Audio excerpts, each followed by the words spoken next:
Hi guys, welcome to my YouTube channel Exam Cracker. Today we will discuss the topic of determinants from the Math Master Kit. First, we are seeing the definition. Every square matrix A is associated with a number called its determinant. Determinant is denoted by delta. We can read it determinant of A or A determinant. Only square matrices have determinants. ਜਿਹੜੀਆਂ square matrices ਹੁੰਦੀਆਂ ਉਹਨਾਂ ਦਾ ਹੀ determinant ਹੁੰਦਾ. Matrices which are not square do not have determinants. ਜਿਹੜੀਆਂ rectangular matrices ਹੁੰਦੀਆਂ ਉਹਨਾਂ ਦਾ determinant ਨਹੀਂ ਹੁੰਦਾ. First order determinant. First order ਮਤਲਬ ਜਿਹਦੇ ਵਿੱਚ ਸਿਰਫ single element ਹੁੰਦਾ. Second order determinant ਜਿਹੜੀ matrix ਦੇ ਅੰਦਰ 2 rows और 2 column ਹੁੰਦੇ. Third order मतलब 3 rows and 3 column. Here is the method how we can find the determinant. We all know, we learned it in previous classes. Next are the very important thing, properties of determinants. The value of the determinant remains unchanged if rows are changed into columns. अगर रो को column में change कर दो, column को रो में change कर दो, determinant तब भी सेम आएगा. चाहे हम मैट्रिक्स का ट्रांसपोज भी ले लें, डिटर्मिनेंट उसका सेम रहेगा. Second property is if A is equal to matrix alpha I J N cross N उसका ऑर्डर है, एन ग्रेटर देन 1 है, and B with the matrix obtained by A by interchanging 2 of its rows और columns. अगर हम उसके 2 रोज़ और 2 column change कर दें ए मैट्रिक्स के, तो जो मैट्रिक्स बी मैट्रिक्स बनेगी उसका determinant minus of determinant of A के इक्वल आएगा. Third property is if 2 rows of a square matrix are proportional. अगर 2 रोज़ हैं वो प्रोपोर्शनल है, मतलब एक दूसरी को डिवाइड करती है, तो उसका डिटर्मिनेंट 0 आएगा. नेक्स्ट इज अगर एक बी मैट्रिक्स है उसका डिटर्मिनेंट के इंटू डिटर्मिनेंट ऑफ ए आएगा, where B is the matrix obtained from A by multiplying 1 row of A by K. तो बी का डिटर्मिनेंट अगर के इंटू डिटर्मिनेंट ऑफ ए आएगा तो हम क्या करेंगे कि where B is matrix obtained by A, B कौन सी मैट्रिक्स होगी जो ए से बनेगी, लेकिन ए को किसी एक नंबर के से मल्टीप्लाई करना पड़ेगा. Next is fifth, determinant of K A is equal to K raise to power N into determinant of A. इसका मतलब क्या है कि अगर के नंबर पूरी मैट्रिक्स में अंदर मल्टीप्लाई हुआ है तो हम क्या करेंगे कि अगर के को बाहर लेके आएंगे तो सभी रोज़ में से के बाहर आएगा. अगर उसकी 3 रोज़ हैं तो के रेज टू पावर 3 आएगा. अगर 3 क्रॉस 3 मैट्रिक्स है, अगर 2 क्रॉस 2 मैट्रिक्स है तो के स्क्वायर इंटू डिटर्मिनेंट ऑफ ए उसका आंसर आएगा. नेक्स्ट इज अगर एक मैट्रिक्स है हमारे पास, उसका फर्स्ट एलिमेंट है जो वो 2 नंबर का सम है और सेकंड कॉलम और थर्ड कॉलम सेम है, तो हम उसको स्प्लिट करके लिख सकते हैं. पहली मैट्रिक्स में लिखेंगे जो alpha 1 B C P 1 Q R U 1 V W plus alpha 2 B C P 2 Q R U 2 V R. मतलब जो सम वाली मैट्रिक्स है उसको हम स्प्लिट करके सम की फॉर्म में 2 अलग मैट्रिक्स बना के लिख सकते हैं. दैट इज़, ये हमने छोटी क्लासेस में सीखा हुआ है, इसको कुछ खास इसका है नहीं. Next is if the same multiple of elements of any of the determinant are added to the corresponding elements of any other row then the value of the new determinants remain unchanged. इसका क्या मतलब है कि अगर हम किसी एक रो में कोई एक नंबर से मल्टीप्लाई करके अनदर कोई टर्म ऐड कर दें तो डिटर्मिनेंट तो तब भी उसका सेम रहेगा. जैसे हमारे पास ये डिटर्मिनेंट है alpha 1 1 alpha 1 2 1 3 up to alpha 3 3. इसमें हमने क्या किया, जो हमारे पास फर्स्ट रो है उसमें हमने के अल्फ़ा 3 1 के अल्फ़ा 3 2 के अल्फ़ा, मतलब जो लास्ट वाली रो है ना अल्फ़ा 3 1 3 2 3 3 वाली, उसको हमने फर्स्ट रो में ऐड किया है कॉरस्पॉन्डिंग, मतलब फर्स्ट रो का फर्स्ट एलिमेंट फर्स्ट में ऐड किया, सेकंड का सेकंड में, थर्ड का थर्ड में. लेकिन उसको ऐड करते वक्त हमने एक पर्टिकुलर नंबर के से मल्टीप्लाई भी किया है. तो इसका मतलब क्या है कि अगर हम ऐसे भी कर देंगे तो डिटर्मिनेंट की वैल्यू सेम ही रहेगी. नेक्स्ट प्रॉपर्टी क्या है कि if each element of row of determinant is zero, अगर किसी एक रो का if each element of a row of a determinant is zero then its value is zero. अगर कोई रो ना जीरो जीरो आ जाए तो क्या होगा, उसका आंसर उस डिटर्मिनेंट उसका डिटर्मिनेंट है वो जीरो आएगा। जैसे हमारे पास ये हमारी ऊपर वाली एग्जांपल ही देख लो, इसमें हमने थर्ड रो को जीरो जीरो जीरो कर दिया, बाकी सारी एज इट इज़ रही, लास्ट वाली को हमने जीरो जीरो ले लिया, तो हम अगर इसका डिटर्मिनेंट फाइंड आउट करेंगे तो उसका आंसर जीरो आएगा। कोई भी, चाहे फर्स्ट रो को जीरो कर दो, सेकंड को कर दो, कोई भी एक रो अगर जीरो जीरो है तो उसका डिटर्मिनेंट जीरो आएगा। ये बहुत ही इंपॉर्टेंट प्रॉपर्टी है, हमें काम आने वाली है। If any two rows of determinant are identical then its value is zero. This is also important. अगर दो रोज आइडेंटिकल आ जाए, मतलब उनकी वैल्यू सेम आ जाए, तो उसका आंसर जीरो आएगा। जैसे हम इसकी थर्ड रो को ना हम सेम लिख लें, alpha two one, alpha two two, alpha three two three, same लिख लें तो उसका आंसर ज़ीरो आएगा। अगर फर्स्ट और सेकंड सेम हो जाए तब भी ज़ीरो आएगा। मतलब किसी दो रोज़ के कोरिस्पॉन्डिंग एलिमेंट्स सेम हो तो उसका आंसर ज़ीरो आएगा। Next is if each element of row of a determinant is expressed as sum of two or more terms, then determinant can be expressed as sum of two or more determinants। ये हमने पीछे सीखी है property की, हम उसको split करके लिख सकते हैं।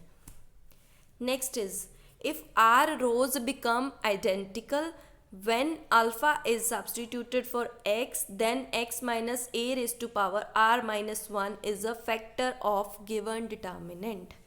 ये हमें क्वेश्चन आता है कि इस डिटर्मिनेंट का कोई फैक्टर फाइंड आउट करो, तो उसमें क्या होएगा कि अगर आर रोज़ हैं, अगर वो आइडेंटिकल बन रही हैं, तो अल्फ़ा जब हम उसमें सब्स्टिट्यूट करेंगे एक्स की जगह, तो X minus alpha raise to power R minus 1 is a factor of given determinant. ये हमारी प्रॉपर्टीज़ थी। अभी हम डिस्कस करने जा रहे हैं इम्पॉर्टेंट रिजल्ट्स। ये जो रिजल्ट्स होते हैं ना, ये यूनिवर्सल ट्रूथ होते हैं, ये एज इट इज़ यूज़ होते हैं हमारे। जैसे फर्स्ट है कि अगर ए बी मल्टीप्लिकेशन में है, उसका डिटर्मिनेंट करेंगे तो वो किसके इक्वल आएगा, determinant of A into determinant of B. Next is अगर A raise to power N का डिटर्मिनेंट करेंगे तो वो क्या आएगा, A determinant raise to power N. This is the very important thing you have to learn. Next, if ABC are square matrices of same order such that ith column of A is the sum of ith column of B and C, then all columns of A, B, C are identical। तो हम उसको कैसे लिख सकते हैं, A is equal to B determinant of B plus determinant of C, ऐसे represent कर सकते हैं। Next is determinant identity matrix क्या होती है, 1 0 0 1। अगर 2 क्रॉस 2 ऑर्डर की हो तो क्या है, उसका डिटर्मिनेंट कितना आएगा, 1, क्योंकि वो आइडेंटिटी है। जीरो मैट्रिक्स क्या होगी, 0 0 एलिमेंट्स होंगे उसके सारे, तो उसका डिटर्मिनेंट क्या होएगा, 0।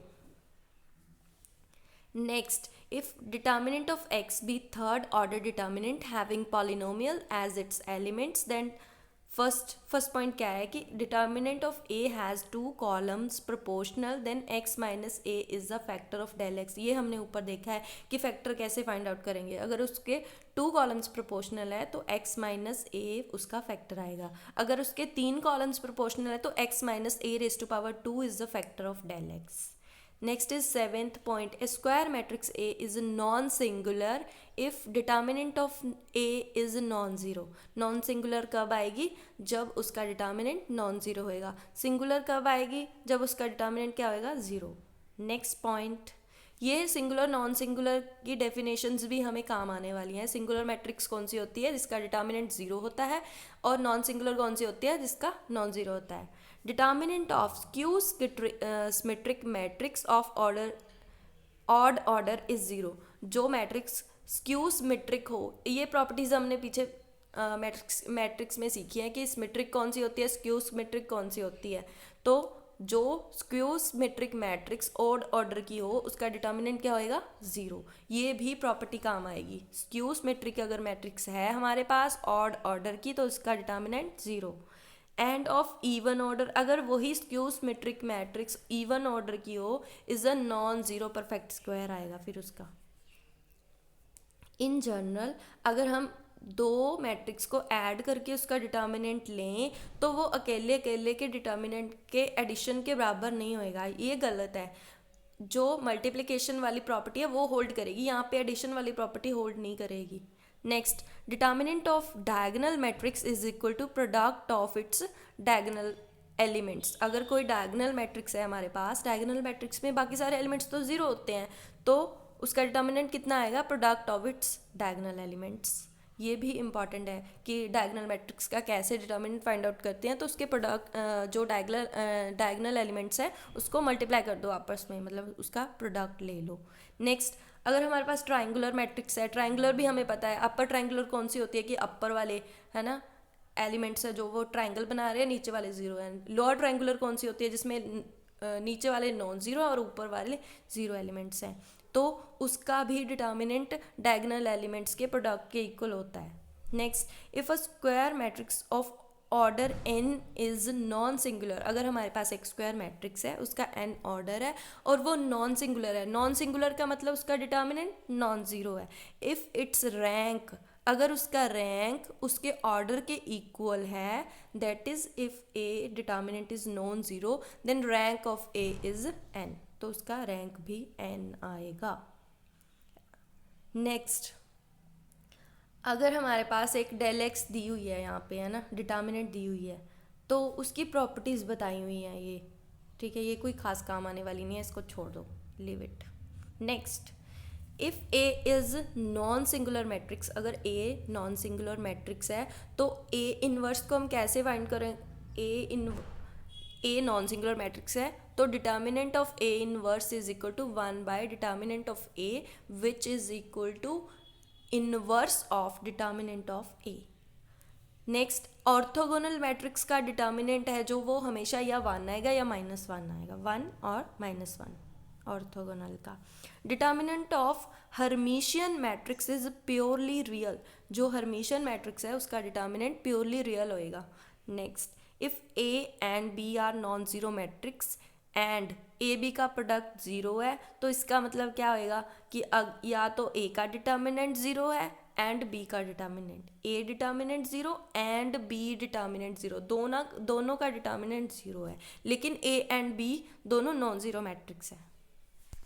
नेक्स्ट, हम माइनर कैसे फाइंड आउट करते हैं, ये भी हमें आता ही है। माइनर कैसे आएगा कि उसका, जैसे हमने फर्स्ट एलिमेंट का फाइंड आउट करना है अल्फ़ा 1 1 का, तो क्या करो, M11 फाइंड आउट करने के लिए अल्फ़ा 1 1 के जो साइड वाले एलिमेंट्स और उसके नीचे वाले एलिमेंट्स उनको छोड़ के जो हमारे पास चार एलिमेंट्स बच रहे हैं, अल्फ़ा 2 2 2 3 3 2 3 3, वो उसको सॉल्व कर लो।